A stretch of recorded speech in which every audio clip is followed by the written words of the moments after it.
Airtel को कड़ा टक्कर देउछि बीएसएनएल। ग्राहकों को देला आहुरी एक बड़ आश्वस्ति, आनिला पूरा सस्ता प्लान जहाँ चलिबो 35 दिन। दर्शक बंधु, सस्ता रिचार्ज प्लान मामला रे बीएसएनएल एबे नंबर 1 रे रहिछि। बीएसएनएल सिम सारा देश रे प्राय 9 कोटी लोके व्यवहार करुछंती। निजर दमदार रिचार्ज प्लान आनी बीएसएनएल ग्राहकों को देइछि बड़ आश्वस्ति।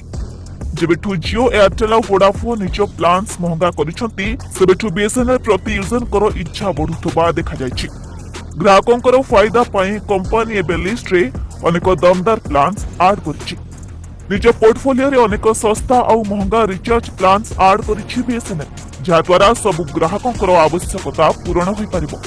लिस्ट रे ग्राहकों को पाई 107 टंकिया दमदार प्लान हिछि। लो बजेट प्राइस रे आसीथबा एही प्लान ग्राहकों को देउछि दमदार ऑफर।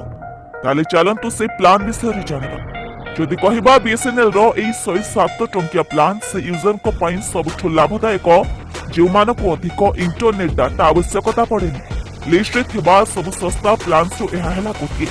तारो फायदा कथा जदि कहिबा तेबे सर्वप्रथम हेउछि लंबा वैलिडिटी, जोंथि अधिकांश कंपनी कम दाम प्लान रे 20, 24 किंबा 28 दिन रो वैलिडिटी ऑफर करंती। सेठी बीएसएनएल निज ग्राहकों को 107 टंका रे 35 दिन रो वैलिडिटी देउछि। ए रिचार्ज प्लान रे आपनको कंपनी फ्री कॉलिंग जगह रे कॉलिंग मिनिट्स रो सुविधा दी। एथिरे ग्राहकों को 35 दिन रो 200 कॉलिंग मिनिट्स मिलिबो। आ ए कॉलिंग मिनिट्स रो व्यवहार आपण कोनोसे भी नेटवर्क रे कॉलिंग पाई करि परिबे। तेबे आमे जेमिति पूर्वरु कहिलु कि बीएसएनएल रो ए सस्ता रिचार्ज प्लान से मानको पाई नहीं, जहां अधिक डाटा दरकार। ए प्लान रे कंपनी ग्राहकों को केवल 3 जीबी डाटा दी, अर्थात आपनको एही डाटा रे पूरा 35 दिन काम चलाइबाकू पड़िबो।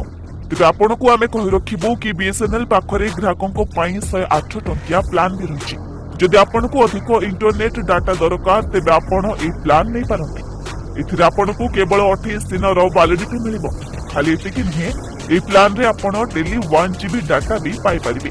28 दिन पाई एथिरे समस्त नेटवर्क रे फ्री कॉलिंग रो सुविधा भी मिलुछि।